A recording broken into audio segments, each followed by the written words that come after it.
Olá pessoal, vamos continuar lendo o Banquete do Platão. Estamos lendo o depoimento, a declaração de um médico, Erixímaco. Ele já nos disse o seguinte, relembrando um pouquinho a parte onde foi parada, que nós precisamos, através da arte da medicina, conseguir eliminar aquilo que é vil e deixar aquilo que é nobre. Ele fala de um amor nobre e não do vil. E que precisamos então ter um conhecimento mais profundo da gente, né? Daquilo que se refere ao enchimento e o esvaziamento. É interessante essa palavra, né? Desse enchimento e esvaziamento que a gente pode pensar na nossa vida, né? O que preenche, o que esvazia. Ele falou muito sobre a relação dos contrários. E ele nos diz, né, que quando um corpo está doente é porque existe um desequilíbrio entre o físico e o espiritual. Ele diz isso de uma outra maneira. Então que nós temos que ter a habilidade para, aqui falando agora na palavra dele exatamente, empreender a transformação em que um desejo é substituído pelo outro. Ou seja, esse amor, né, mais celestial, que ele tenha lugar na nossa vida. Porque depende disso, né? A gente ter saúde. O doente é aquele que está frustrado, ele disse isso em um determinado momento, né? Ele é frustrado no sentido de poder colocar a sua alma, né? Para satisfazer os seus elementos bons. Então, quando isso não acontece, quando acontece o contrário, existe a doença. Vou continuar então da parte que eu parei, sempre volto um pouquinho antes, né? Será, ademais, considerado um bom prático se tiver habilidade para produzir amor onde este deve vicejar, mas está ausente, e remover o outro tipo de amor que se acha presente onde deveria estar ausente.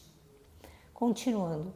O fato é que deve estar capacitado a instaurar a amizade e o amor recíproco entre os adversários mais violentos do corpo. E as qualidades que mais se opõem se hostilizam maximamente como frio e quente, amargo e doce, seco e molhado, e as demais.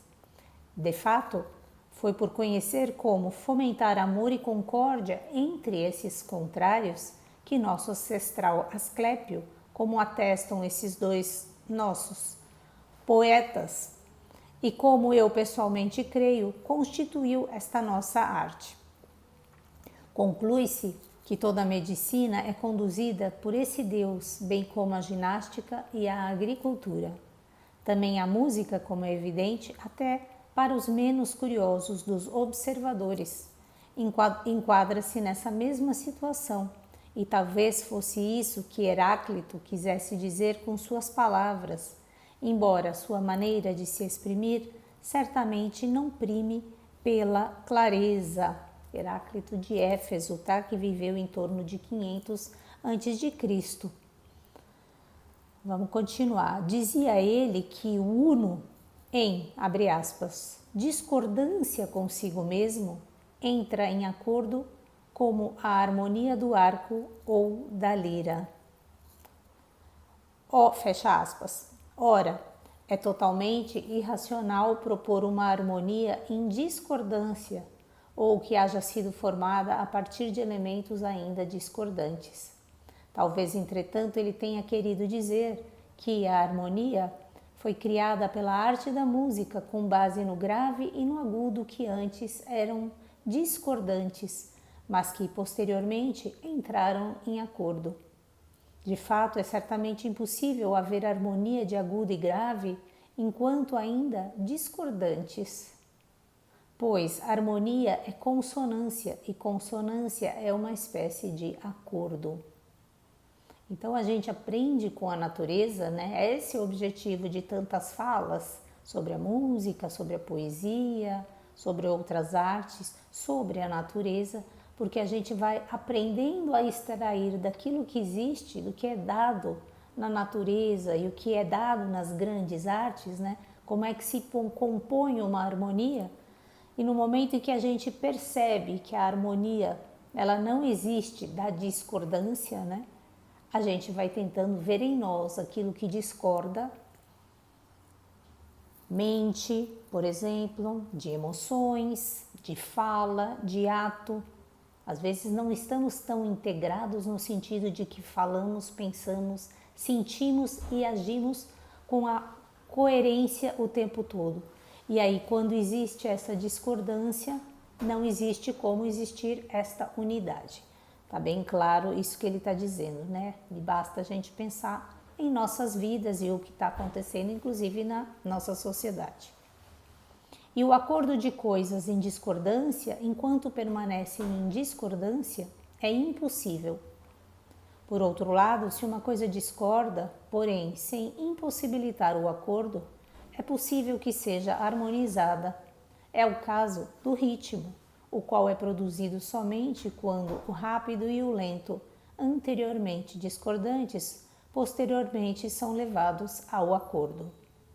Em todas essas situações, o acordo é realizado pela música que, como a medicina, no exemplo antes indicado, instaura o mútuo amor e a concórdia. Que palavras-chave aqui, essa instauração do mútuo amor e concórdia. Daí julga-se que a música, por seu turno, seja um conhecimento de coisas eróticas relativamente à harmonia e o ritmo. Podemos também parar agora e pensar qual é o ritmo e a harmonia que a gente tem dado na nossa vida. Continuando.